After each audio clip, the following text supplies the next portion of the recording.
This channel does not promote any violent, harmful, or illegal activities. All content provided by this channel is meant for an educational purpose only. Top quality और consistent performance के लिए सिर्फ silver pump नाम याद रखना। না সরাসরি সংঘাত একটা রাজনৈতিক দল করতে পারেন, তাতে রাজনৈতিকভাবে তাতে আমার কোনো আপত্তি নেই, কিন্তু আমি ভাবছি ওনার মানসিক স্থিরতা মানে মানসিক স্থিতিশীলতার কথা।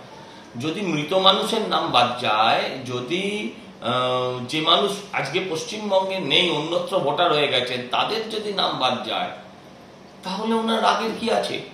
উনি তো পুরো সংবিধানের বিরুদ্ধে জিহাদ ঘোষণা করে দিয়েছেন যে আমি আইন মানব না। এই যে মানসিকতা, এটা কোনো সুস্থ মুখ্যমন্ত্রীর মানসিকতা হতে পারে না।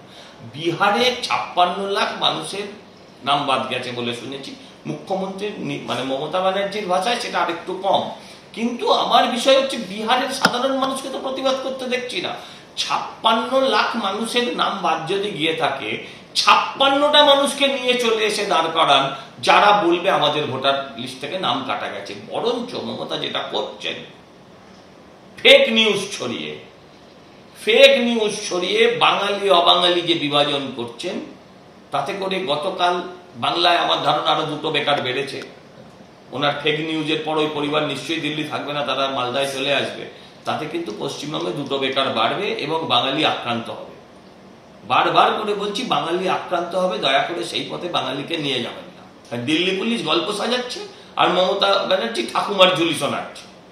দিল্লি পুলিশ গল্প সাজাচ্ছে, হ্যাঁ, তারা তো প্রমাণ দিয়েছে যে ভদ্রমহিলা কোন সময় কোন রাস্তা দিয়ে কিভাবে হাঁটছিলেন, কিভাবে কোথায় যাচ্ছিলেন, তার সমস্ত ছবি সহ ভিডিও সহ তারা প্রমাণ করে দিয়েছে। মুখ্যমন্ত্রী এত মিথ্যেবাদী, এত ফেক, এরকম একটা মুখ্যমন্ত্রী মানুষ হতে পারে, মানুষ মুখ্যমন্ত্রী হতে পারে, এটা আমরা মমতাকে না দেখলে বিশ্বাস করতাম না। ছোটবেলা থেকে শুনেছিলাম মিথ্যে বললে নাকি জিভ কচে পড়ে যায়, মিথ্যে বললে নাকি জিভ কচে পড়ে যায়। সেই কথাটা যে কত মিথ্যে ছিল সেটা মমতা ব্যানার্জিকে দেখলে বোঝা যায়।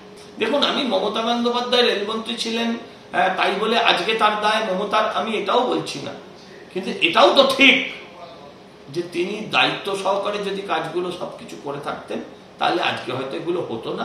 ডিজাস্টার বলে আসে না, তাই বলে যে অন্য কোথাও কিছু হবে না এমনও বলা যায় না।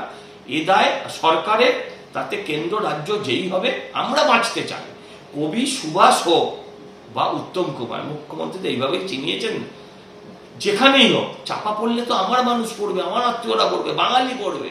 অর্থাৎ কোন সরকার করলো এটা দ্বিতীয়, এটা সেকেন্ডারি ইস্যু। যেভাবে কাজ হয়েছে সেটা হয়তো সম্ভবত কোথাও না কোথাও ভুল হয়েছে। গেঁজাকুড়ি কথা, একটা পরিযায়ী শ্রমিক ফিরিয়ে এনে দেখা, একজনকে ফিরিয়ে এনে দেখা, একটা ফেক মুখ্যমন্ত্রী। আরে বাংলা থেকে পরিযায়ী হয়ে গেল কেন? বাংলা থেকে পরিযায়ী হয়ে গেল কেন? আমি ফার্স্ট এটা বলতে হবে।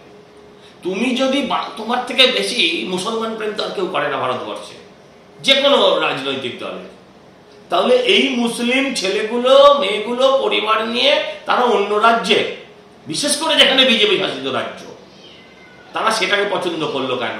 তোমার রাজত্বকে অপছন্দ করে বিজেপি শাসিত রাজ্যকে সংখ্যালঘুরা বেছে নিল কেন? এটার উত্তর দিন। সব নাটক, এত মিথ্যেবাদী। এই বয়সে একজন ব্রাহ্মণ ঘরের মহিলা হয়ে যে বলতে পারেন, সেটা মমতা বন্দ্যোপাধ্যায়কে না দেখলে সত্যিই জীবনে অনেক কিছু জানা হতো না। কর্মের আবার তীর্থ, আর সেটাও হচ্ছে পশ্চিমবঙ্গে, সোনার পাথর বাটি। ওনার কাছে এটা হচ্ছে 1,500 কিলো বাচ্চা, এটা হচ্ছে আমাদের চোখে 1,500 কিলোর বাচ্চা, আর কিছু বলার নেই। কাল কিন্তু আপনারা দেখলেন কল্যাণ ব্যানার্জি ভারতবর্ষের সেনাবাহিনীকে কি ধরনের অসম্মানজনক ভাবে, হ্যাঁ, হাঁটতে তারপর বলছে আজাদ কাশ্মীর। যার বিন্দুমাত্র দেশের প্রতি দায়বদ্ধতা থাকবে সে কখনো আজাদ কাশ্মীর বলবে? সারা ভারতবর্ষ ওটাকে চেনে পাক অধিকৃত কাশ্মীর বলে। আর আরেকটা কথা বলছি, অপারেশন সিন্দুর নিয়ে যখন কেউ কটাক্ষ করছে, তখন অপারেশন মহাদেবে অপারেশনের সিন্দুরের অপরাধীরা মারা পড়ছে। ন্যাচারালি এটা মানে মমতার শেষ নির্বাচন মুখ্যমন্ত্রী হিসেবে, তো এই নির্বাচন ন্যাচারালি একটু কঠিন হবে, একটু সহজভাবে লড়াই হবে না। এই নির্বাচন দাঁতে দাঁত দিয়ে লড়তে হবে, তার জন্য তো সবাইকে প্রস্তুতি নিতেই হবে। একজনও কেউ অভিযোগ করেছে বলে খবর জানে, অভিযোগগুলো রাজনৈতিক দল গণহারে মানে 56 লাখ। আচ্ছা আপনি বলুন তো এর নিচে কবে কি আবাদ হয়েছে এসআইআর? যতবারই এসআইআর হয়েছে, আমি বলছি পশ্চিমবঙ্গে এটা হচ্ছে 13তম বার। এর আগে 47 সাল থেকে 2002 সাল অব্দি, 47 সাল থেকে 2002 সাল মানে কত বছর হয়? ওই বারে অব্দি, তারপরে 11 বার 12 বার হয়েছে। 12 বার মানে প্রতি 5 বছরের মধ্যে একবার করে হয়েছে। তখন 4 কোটি ভোটারে 28 লাখ লোকের নাম বাদ গেছে। এখন 20 বছর 22-23 বছর লাস্ট হয়নি, 7 কোটি ভোটার, তাহলে তো 50-60 লাখ লোকের নাম এমনি বাদ যাবে। এটার জন্য তো কোনো সায়েন্স লাগে না, কোনো বিজ্ঞান লাগে না।